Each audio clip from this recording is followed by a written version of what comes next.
स्कंद पुराण यहां तक कहती है कि इस कथा के चरित्र को जो श्रवण कर लेता है उसको 26 एकादशी करना भी नहीं पड़ती। इस एकादशी की केवल ये कथा सुनकर ही वो तर जाता है। बहुत ध्यान से सुनना इसको, कथा तो बड़े भाव से सुन लो इसको, है? बड़े प्रेम से।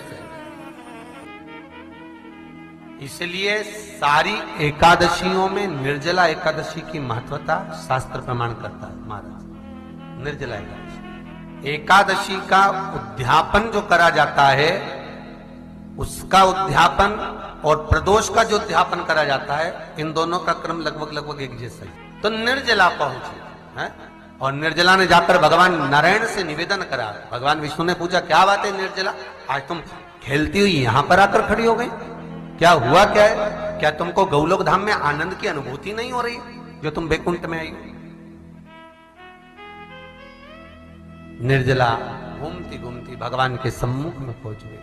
भगवान ने पूछ रहे हैं, बार बार पूछा, निर्जला हुआ क्या तुमको?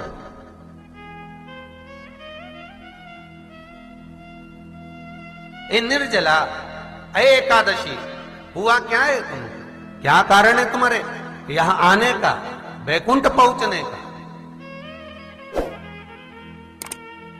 बहुत ध्यान देना महाराज। शास्त्र कहता है सोमवार, मंगलवार, बुधवार, गुरुवार, शुक्रवार, शनिवार, ये देवता वो देवता सबके व्रत कर लो, सारे व्रत कर लो, पर ये व्रत आपको परमात्मा के धाम तक लेकर नहीं जा सकते, क्योंकि इनका जो पुण्य है वो मृत्यु लोक में आप थोड़ा सा भी गलत करते हैं तो पुण्य समाप्त हो जाता है। पर हिंदू धर्म के 3 व्रत ऐसे बता दिए जिन व्रतों का पुण्य समाप्त नहीं हुआ।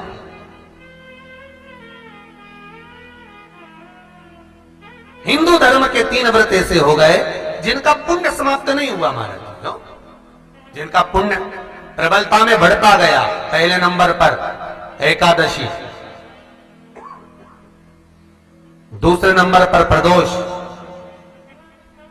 और तीसरे नंबर पर शिवरात्रि। एकादशी भी 26 है तो प्रदोष भी जम के बोलते जाओ 26 है। शिवरात्रि केवल 12,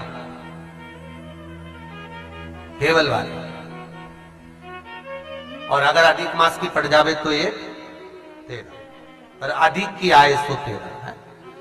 तो यहां शास्त्र कह रहा है कि 3 व्रत हमारे यहां जिनका पुण्य समाप्त नहीं हुआ, जिनका पुण्य प्रबल हुआ, बड़ा। इसलिए आज भी माता एकादशी का व्रत करती है, और एकादशी का व्रत कर कर अगर कोई जीवात्मा को देते हैं, कोई मर भी गया तो उसको एकादशी का दान देते हैं। एकादशी का उसको दान दिया है। महाराज निर्जला खड़ी है, पूछा क्यों आई हो, क्या कारण? निर्जला आई, तब लक्ष्मी मैया उठकर निर्जला के करीब में गई। निर्जला बहुत सरल थी निर्जला। कहते हैं कामा एकादशी सबसे लंबी है।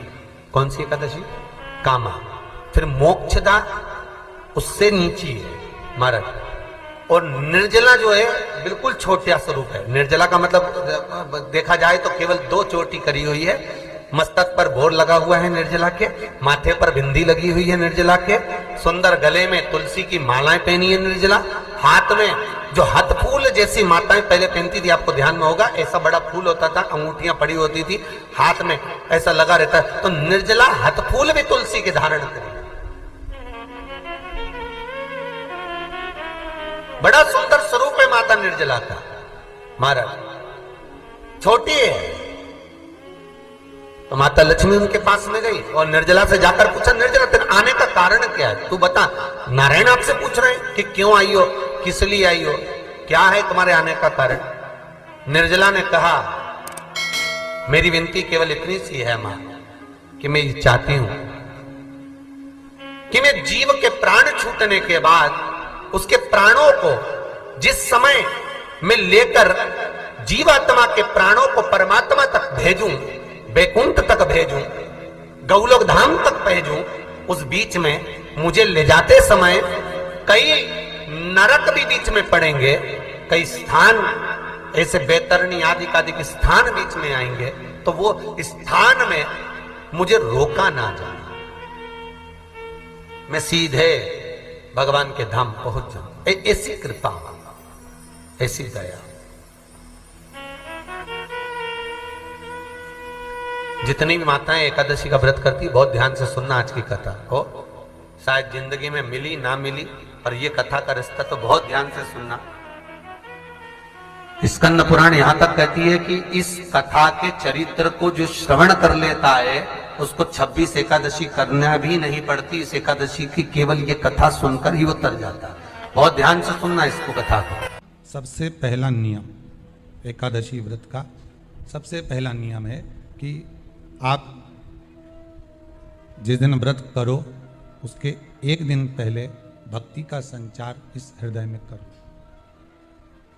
भक्ति का संचार इस हृदय में कर लीजिए। जिस दिन आप व्रत करो, जैसे एकादशी का व्रत कर रहे हो तो दशमी के दिन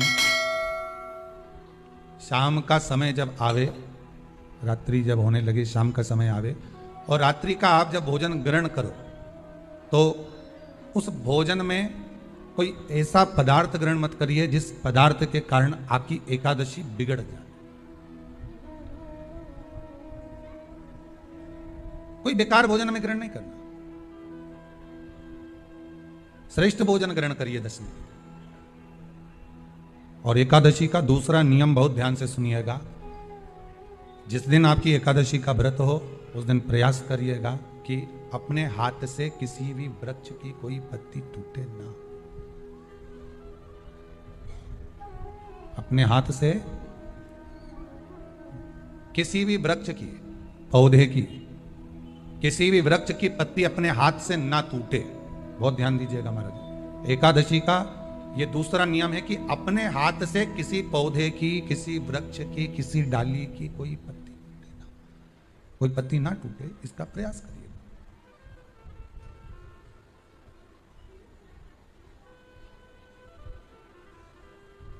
कितना सुंदर व्याख्यान कहा है, कितना सुंदर वर्णन है महाराज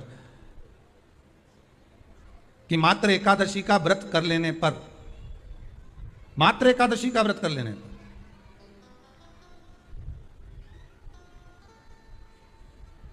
जो पूर्व में किया गया हमारा पाप कर्म है, हमने किसी जीव की हत्या करी है, हमने किसी को कष्ट प्रदान करा है, हमने किसी को अपशब्द कहा है, हमने किसी को ताने दिए, हमने किसी को आड़ा टेढ़ा कहा है, हमने किसी को गालियां दे दी है, मात्र एकादशी का व्रत ही कर लेने पर ये सारे जो दोष हैं वो समाप्त हो जाते हैं।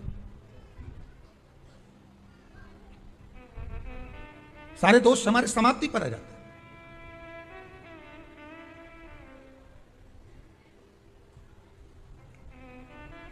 अब एक विचार करिएगा थोड़ा सा अपने मन में, अपने चित्त में, अपनी वृत्ति में एक बात उतारिएगा। एक अपने मन में एक बात को उतार कर रखिएगा कि आप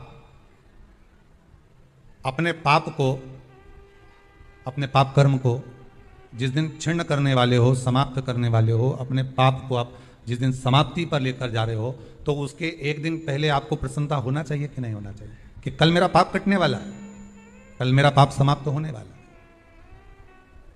जो मैंने पाप कर्म करा है वो समाप्त होगा, जो मैंने पाप कर्म करा है वो कल समाप्त हो जाएगा। तो एक दिन पहले आपके चेहरे पर प्रसन्नता हो कि ना हो?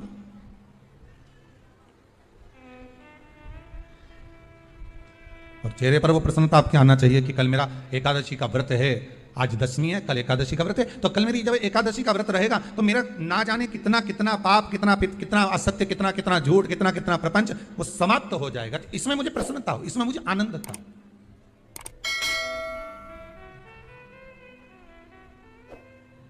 तो क्या कहा गया कि प्रयास करिएगा कि एकादशी के दिन कोई वृक्ष की, कोई डाली की, कोई पोपल की कोई पत्ती ना तोड़ी जाए। क्यों?